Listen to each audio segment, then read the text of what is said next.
babies and babas, hello boys and girls, hello my dear viewers. My name is Professor नीति दोषी और आपका बहुत बहुत स्वागत है हमारे चैनल पे. आई होप आप सब स्वस्थ है और बहुत बहुत मस्त है. चलिए बच्चों, आज अभी इसी वक्त let us continue with our business law. जी हाँ, बिल्कुल हमने हमारा बिजनेस लॉ का बहुत ही खूबसूरत सफ़र शुरू किया था. हमने मॉड्यूल 1 चैप्टर 1 भी ख़त्म कर दिया है. हम बच्चों मॉड्यूल नंबर 1 चैप्टर नंबर 2 पे चल रहे हैं. जी हाँ, हम मॉड्यूल नंबर 1 चैप्टर नंबर 2 पे चल रहे हैं. बस थोड़े कुछ ही लेक्चर में, मैक्स टू मैक्स 2 लेक्चर में हमारा चैप्टर 2 भी ख़त्म हो जाएगा. जी हाँ, आपने सही सुना, हमारे और 1 या 2 लेक्चर में हमारा चैप्टर 2 भी ख़त्म हो जाएगा. बच्चों इसी के साथ I sincerely request all the viewers, all the students who are gonna appear in their exams very soon to revise the lectures regularly. Madam lecture fast upload करो, मैडम ऐसा करो, मैडम वैसा करो. इससे अच्छा जो आपको हम केटर कर रहे हैं, जो आपको हम डिलीवर कर रहे हैं, आप उसे शांति से पढ़िए. लेक्चर्स और पोर्शन अपने वक्त पे पूरा हो जाएगा. आपका फोकस, कंप्लीट फोकस यहाँ होना चाहिए. हम उस तरीके से पढ़ाई करनी चाहिए हमें कि हमें सिर्फ पास नहीं होना है, हमें रैंक लानी है. हमें क्या करना है? हमें रैंक लानी है. और आपको बहुत ही अच्छा क्वालिटी मिल रहा है. Everyone pay complete attention to dormant company. बच्चों इस कंपनी को समझने के लिए, इस पर्टिकुलर कंपनी को समझने के लिए मैं चाहती हूँ कि आप एक एग्जाम्पल देखिए. मैं चाहती हूँ कि आप एक एग्जाम्पल मेरे साथ पढ़िए. जूना वाला एग्जाम्पल जो है ना, उसे 2 मिनट के लिए भूल जाइए. पुराना वाला जो एग्जाम्पल है, मैं चाहती हूँ आप उसे 2 मिनट के लिए भूल जाइए. एक नया कॉन्सेप्ट, एक फ्रेश कॉन्सेप्ट हम पढ़ने जा रहे हैं. बच्चों ये है हमारे मिस्टर मजनू, ये है हमारे मिस्टर मजनू, ये है हमारे मिस्टर उदय भाई, ये है हमारे मिस्टर मजनू भाई, ये है हमारे मिस्टर उदय भाई. अभी ये पर्टिकुलर एग्जाम्पल में और एक मैडम जी आती है हमारे कंपनी में. ये पर्टिकुलर एग्जाम्पल में और एक मैडम जी आती है हमारे एग्जाम्पल में. इसे हम मिस मलाइका कहेंगे, इसे हम मिस मलाइका बहन कहेंगे. जी हाँ, इसे हमें मिस मलाइका बहन कहेंगे. जी हाँ बच्चों, ये 3 जन ने मिलके एक बहुत ही सुपर ढासू आइडिया बनाया है.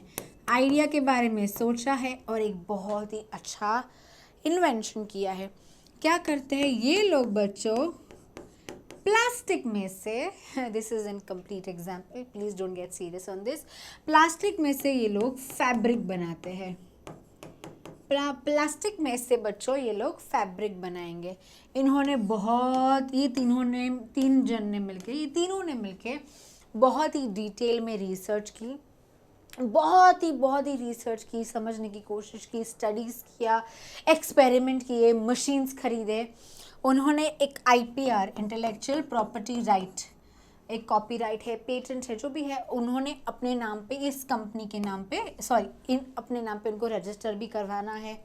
उन्होंने एक मशीन भी बनाई है, एक मशीन खुद से बनाई है बच्चों, एक मशीन खुद से बनाई है, मैन्युफैक्चर किया है, जो प्लास्टिक में से उनको फैब्रिक यानी कपड़े बना के देंगे. किसमें से? प्लास्टिक में से, क्योंकि प्लास्टिक का रिसाइकल तो होता है नहीं. लेकिन इन्होंने आइडिया निकाला है भैया, इन्होंने एकदम ढासू रापचिक आइडिया निकाला है. जी हाँ बिल्कुल, तो इनसे ये हो गया. लेकिन ये जो चीज़ का प्रोसेसिंग है ना बच्चों, अभी ध्यान दीजिए, नाउ वेरी इंपॉर्टेंट. ये जो आइडिया है ना, इसका प्रोसेसिंग होने के लिए कम से कम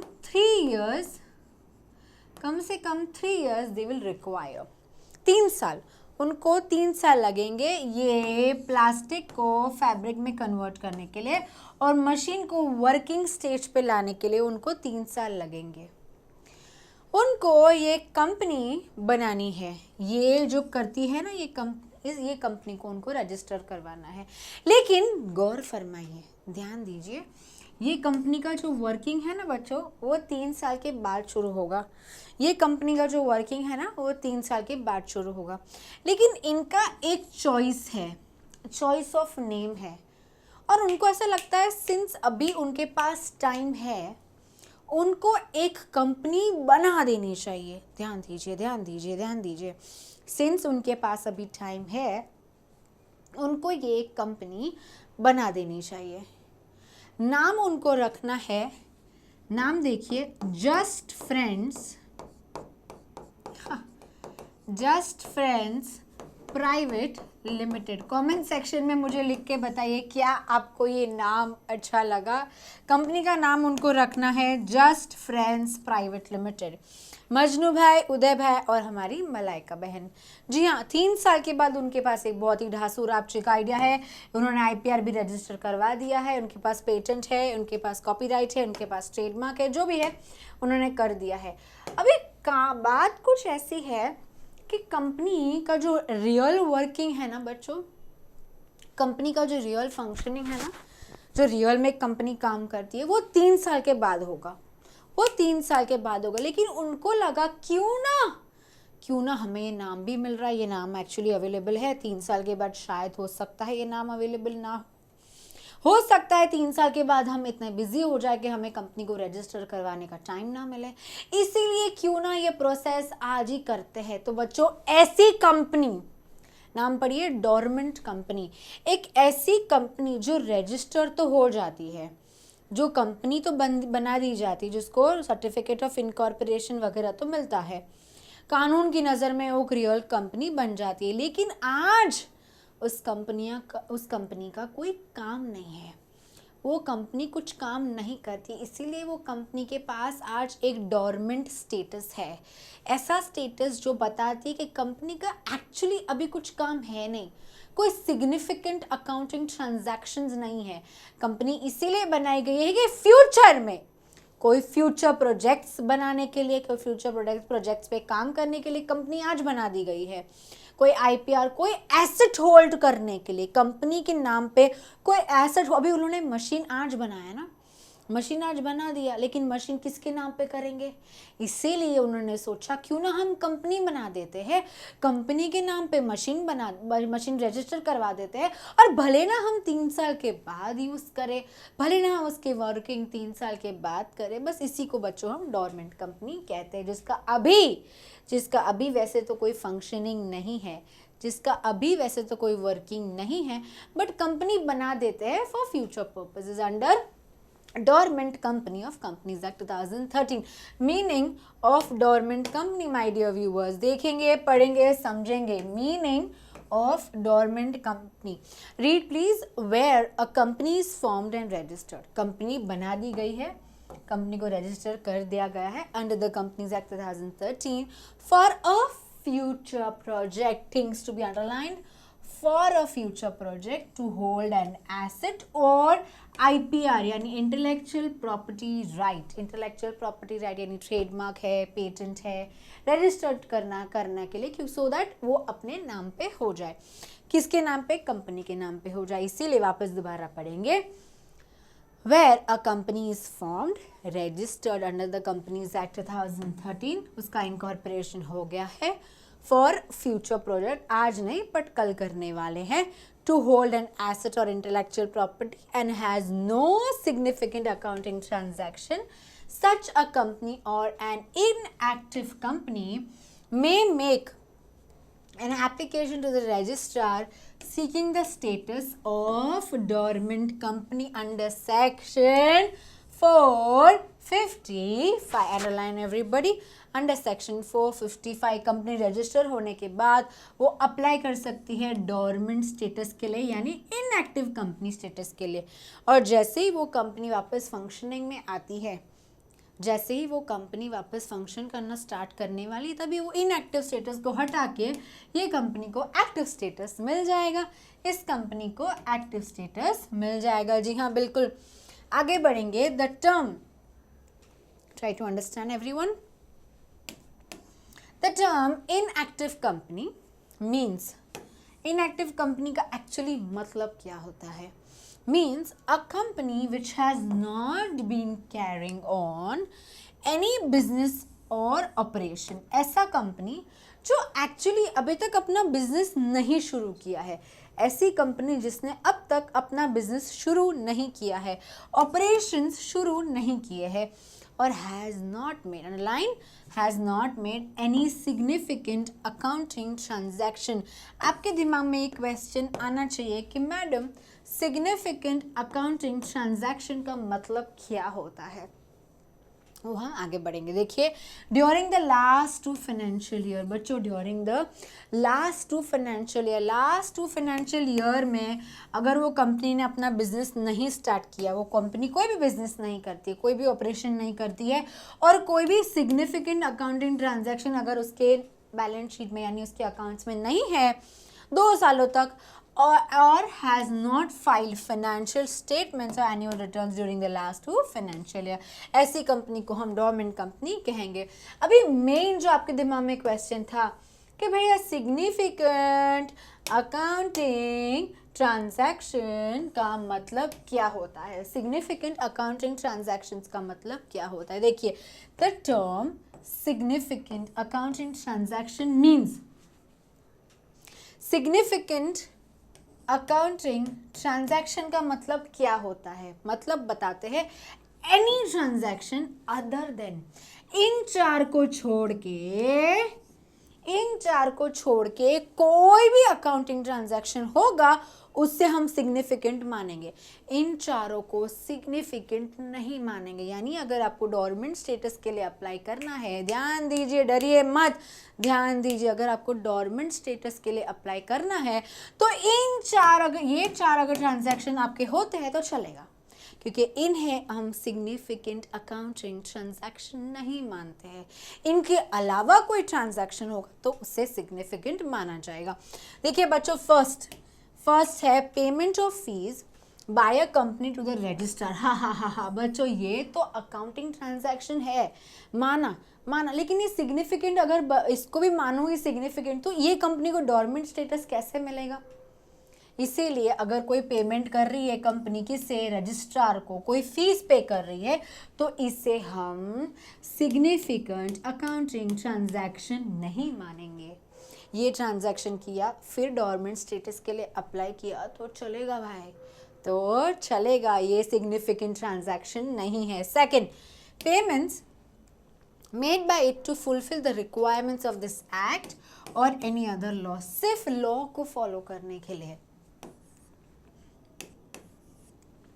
सिर्फ एक्ट को फॉलो करने के लिए या सिर्फ लॉ को फॉलो करने के लिए अगर कोई पेमेंट की गई है कंपनी के द्वारा, तो उसे भी हम सिग्निफिकेंट अकाउंटिंग ट्रांजैक्शन नहीं मानेंगे कि ये जो पेमेंट की गई है वो तो भैया सिर्फ लॉ को फुलफिल करने के लिए की गई है, to abide by the law की गई है. बच्चों, allotment of shares to fulfil the requirement of this act. अरे भगवान, अगर कंपनी ने किसी को शेयर्स अलॉट किए हैं जस्ट सो दैट इस एक्ट का रिक्वायरमेंट फुलफिल हो जाए, जस्ट बिकॉज ये एक्ट का रिक्वायरमेंट फुलफिल हो जाए, तो इसे भी हम सिग्निफिकेंट अकाउंटिंग ट्रांजैक्शन नहीं मानेंगे. जी हाँ.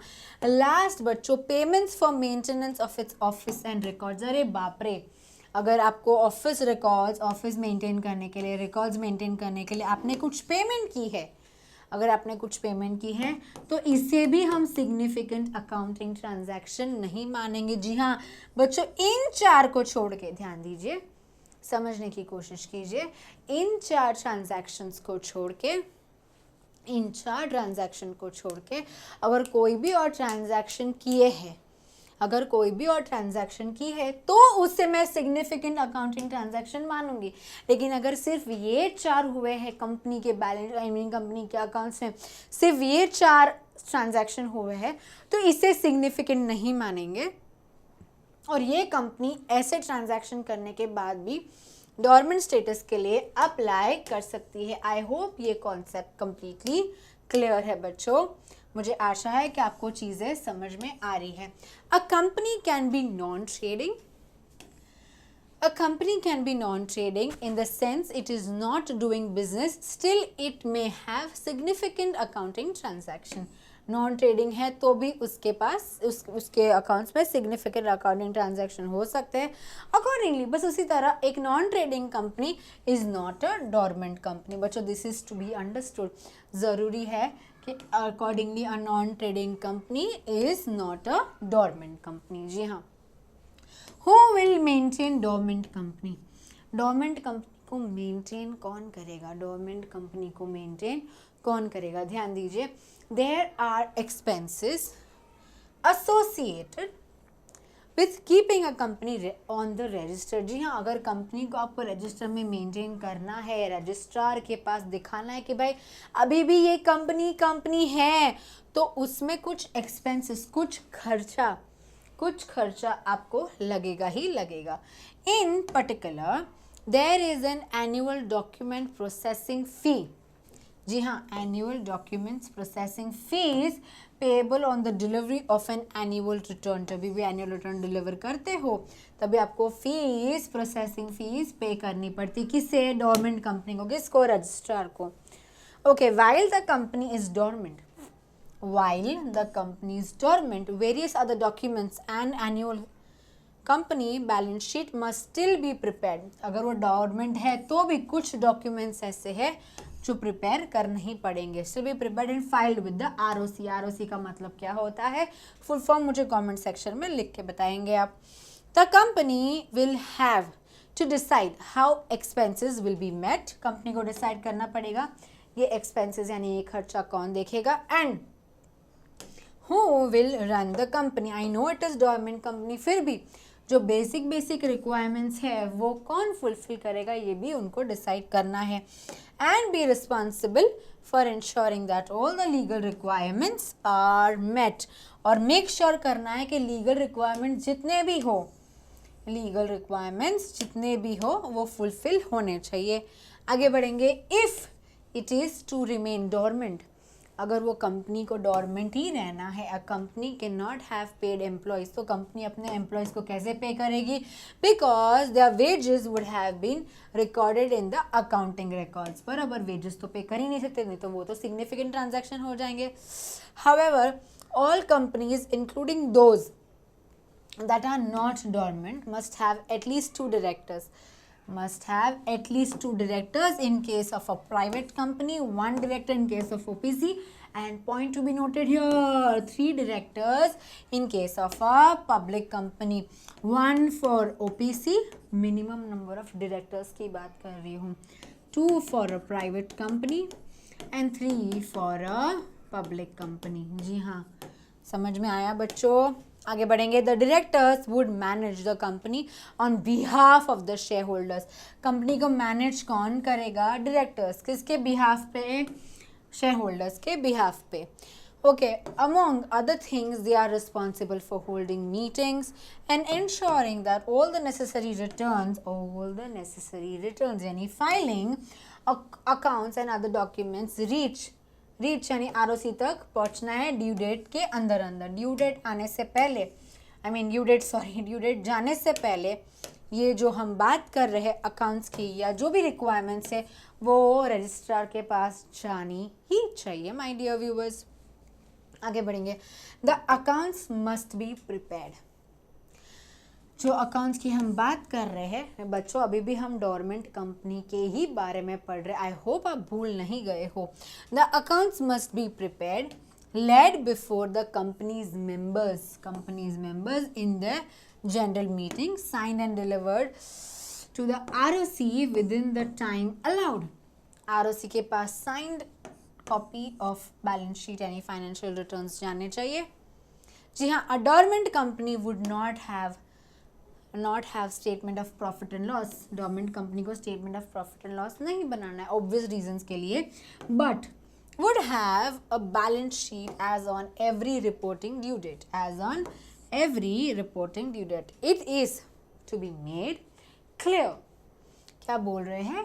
It is to be made clear whether accounts to be audited और नॉट। ये हमें देखना है कि अकाउंट्स ऑडिट करवाना है या नहीं है। Shareholders have to then regularly contribute to meet the annual filing requirements and meeting expenses. जी हाँ, फिर शेयर होल्डर का जिम्मेदारी है कि उनको ये खर्चे में कंट्रीब्यूट करना ही पड़ेगा। जी हाँ बिल्कुल बच्चों।